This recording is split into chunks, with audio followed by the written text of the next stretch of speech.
Alright, what up, y'all? It's your boy Martin, aka the Boxing Purist. Welcome once again to the Truth and Absolute channel, where I speak the truth and nothing but the truth, so help me, good God Almighty. Alright, y'all, if you're new here, welcome to the channel. Make sure that you hit that subscribe button in the time that you're here. Hit that like button. If you want to talk some boxing, go down to the comment section, man. We have great conversations, man. We get into it in a nice, civil way. We leave the bias at the door. We leave all that race baiting to the politicians. We keep it 100.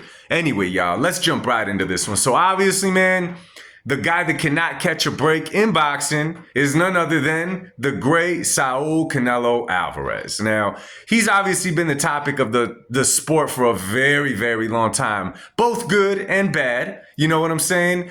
A lot is because of his choice of words for certain situations, but most of it is just coming from a place of hate. It's coming from a place of envy, man. It happens. You know what I'm saying? It happens. When a fighter, not only Canelo, when a fighter, an athlete, anything, people at your job, people anywhere, once they reach to the top, there's going to be a lot of people that are going to start nitpicking at their resume.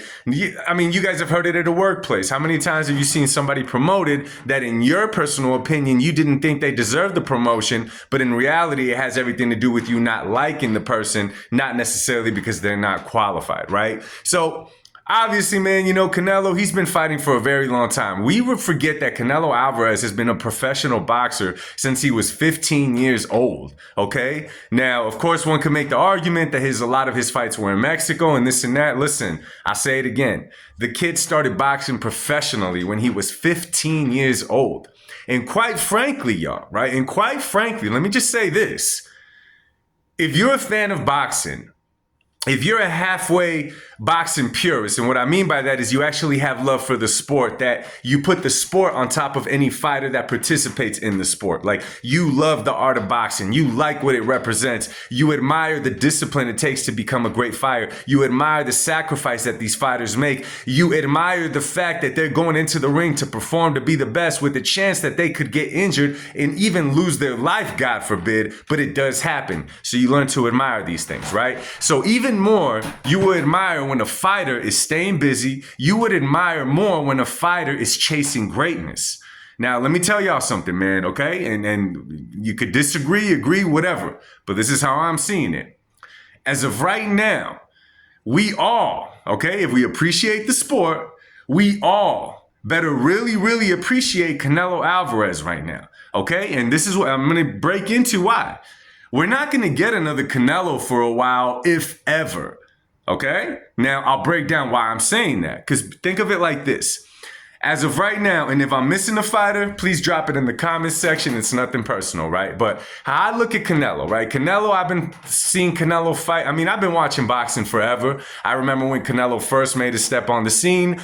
There wasn't much hype surrounding him, you know what I'm saying? He definitely stood out, you know, because he was the Mexican kid with the freckles and the red hair, who obviously, you know, he just had the talent. He'd go in there and you'd see him just give everything inside of that ring. So obviously, you know, Canelo has done what he had to do inside that ring from a very young age. But Canelo was literally chasing greatness throughout his whole career. Right now, anyone can make the argument that he's simply fighting to make big money fights. And again, he's earned that spot. But up until that, y'all, a lot of you guys forget, and a lot of the boxing world forget, and analysts and all these people like to forget exactly what Canelo Alvarez had to do to get in the position where he's at right now, where everyone just likes to throw darts and try to diminish his reputation, his resume, and all of that, okay? But let's not forget that Canelo still comes from an era where you had to make a name for yourself inside that ring, okay? No social media platform, none of that. You had to make your name inside of that ring, okay? That's one thing that we forget. Today, every fighter makes it. Okay, let me give you guys a perfect example. Rolly Romero. Personally, I find Rolly entertaining. I like Rolly. If I ever met him, I would definitely hang out with him, shake his hand, shoot it back and forth. Absolutely. But let's be 100% honest. If you just get the clock and turn it back, if we hop in the DeLorean, you know what I'm saying? Dr. Emmett Brown rose up and we hop in the DeLorean and we go 10, 15 years back. a Rolly Romero would have not existed because most of Rolly's fame came from his social media platforms, right? He's funny, you know what I'm saying? He's charismatic. You want to watch the kid. Even in seeing him train, you hear the noises he's making. You see all that. It's different. It's entertaining. He gains popularity that way. But we got to remember, just because somehow the popularity between the social media world and the boxing world somehow clash and they kind of create this thing where you can't tell one from the other, in reality, if you follow the sport, if you know the sport, you would know that Rolly Romero does not deserve to be fighting on the undercards that he is. He did not deserve to be headlining a pay-per-view with Tank Davis. Now, by all means, I'm happy for him. You know what I'm saying? It boosted his popularity more. He got a payday. He got all of that. But in reality, he spoke it into existence. He didn't earn those stripes inside of that ring. And I'll be honest with you, out of active fighters right now, I can't name another fighter besides Canelo that earned his stripes inside of that ring, okay? The term chasing greatness, right? A lot of times when a fighter is just having his reign, he's finally getting to the place that he could headline a pay-per-view or even a main card, we say he's chasing greatness. But let's be real, y'all. How many times are they actually chasing greatness? Okay, how I define chasing greatness is that you're constantly looking for the next fights to put you in a position to fight a champion, right? To keep getting the attention of the crowds, to keep putting people in the seats, putting yourself out there, so to speak, inside of the boxing ring, not on your Instagram, not on your Facebook, not on your TikTok. Again, all those things work to gain popularity, make money, and all that, absolutely. But as far as chasing greatness inside that boxing ring, removing the social media platforms, that is what I'm talking about, okay? Now, let's take a look at Canelo when he went to go undisputed at 168. That, my friends, is what you call chasing greatness, because the man in a year's time, a little bit more, a little bit less, I'm not 100% sure, in a year's time went undisputed at 168. The face of boxing made it a thing to literally chase it because he did it in such a short amount of time, and he fought all the dudes to put himself into that position to face a Caleb Plant, to perform great against a Caleb Plant. Right? Let's not forget about that. That is what you call chasing greatness. And if you don't believe me, just think about it, okay? Think about the other big names in the sport, right? Tank Davis, right? Terrence Bud Crawford, Usyk, Tyson Fury. The list goes on and on. Devin Haney, Ryan Garcia, Teofimo Lopez, the guys that we hear about. How often are these guys fighting? Could we really say that they're chasing greatness when they choose to fight once in a year? Would you guys define that as chasing greatness? And here's another thing, and this could be a little controversial, right? It's become so much of a business that to a lot of fans and a lot of people, they're able to sell you a fighter like if he's accomplished everything that a Canelo or a Mayweather has, or an Oscar De La Hoya, a Trinidad, Cotto, all those guys. They'll sell it to you without them ever proving it inside of that ring. And I'm guilty of it too. I've done the same thing, okay? Terrence Bud Crawford, for example. I'm a Bud fan, okay? But if I'm keeping it real with myself, I'm not holding Bud to the standard that I'm holding per se a Tank Davis, right? Because it's real similar what they did in their careers. We put them on the top of these pound for pound lists, but somehow the resume doesn't quite say that. Yes, we've seen their skills inside there with other fighters. We've seen them in there with other good fighters. Absolutely, we've seen what they could do. But have we actually seen them? Okay, I would say Bud when he fought Spence, yes. But have we actually seen them inside that ring with someone else that posed a threat at that time, that was also having a reign at that time, and they came out on top? I'm sorry, y'all, but for me personally, I haven't seen it. And again, I'm not saying they're not skillful. I'm not saying they don't deserve all of that. I'm not saying none of those things. I'm just saying for how I view the sport, how I look at a fighter, to me, they're not there yet. But somehow they're on the top of pound for pound rankings. They're on the top of all of these things, okay? That is wild to me, okay? Let's not forget, and I've said this in past videos, I'm not sure how long you've been a part of my channel, but listen to this part. When Canelo Alvarez fought Floyd Mayweather, in order for him to get the fight with Floyd Mayweather, Canelo had to fight on 2 or 3 of Floyd's undercards, and he also had to beat the brand new 154-pound undefeated Austin Trout, who had just beaten Miguel Cotto to take that 154-pound belt. Now, just think about the guy that Canelo was getting in the ring with. 21, 22 years old, getting in the ring with the man who was undefeated, who had just dethroned Miguel Cotto at 154.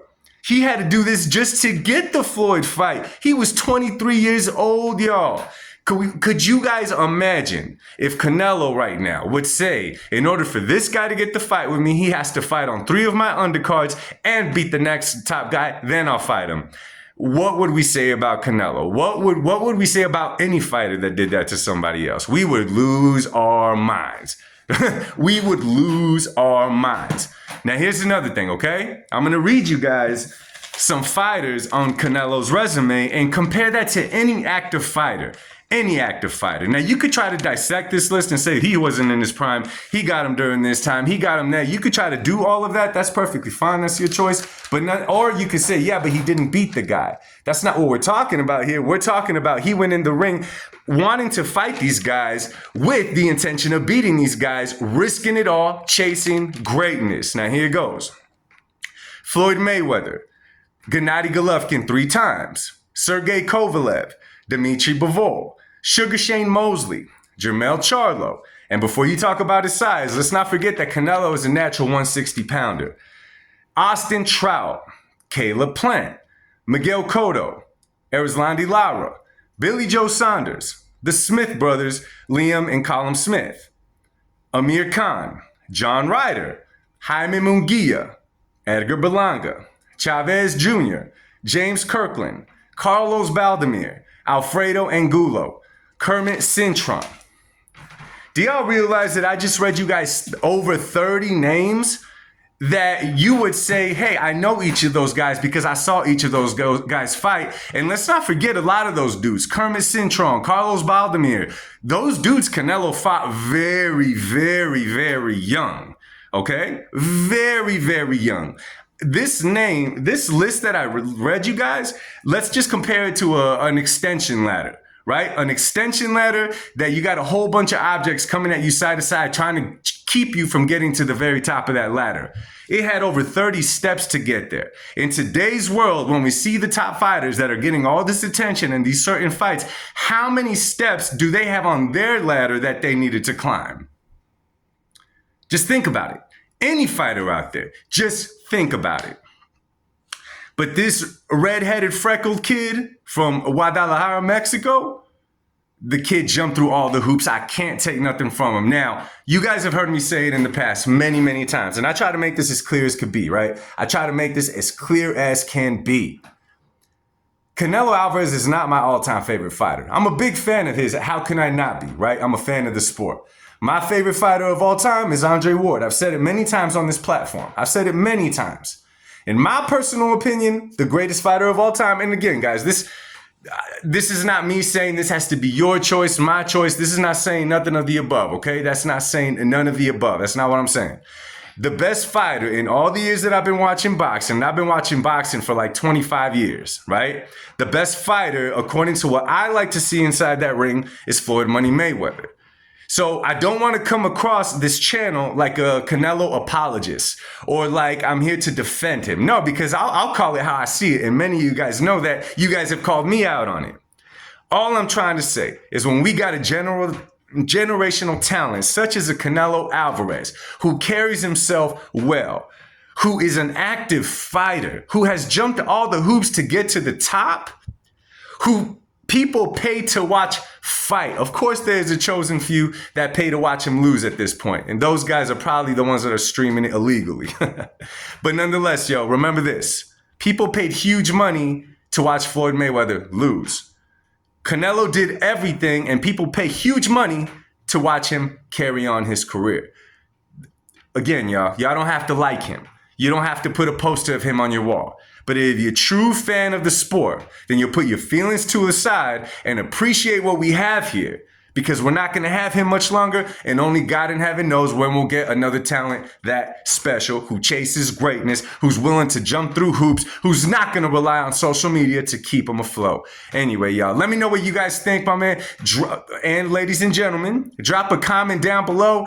Listen, I highly appreciate everybody here, man, because my channel's been growing slow, but it's growing. And to everybody that takes time to watch these videos, to subscribe and like and even drop a comment, yo, I don't know you guys by name, but yo, much love to you guys. God bless you guys. I'll speak to y'all in the next one. Peace.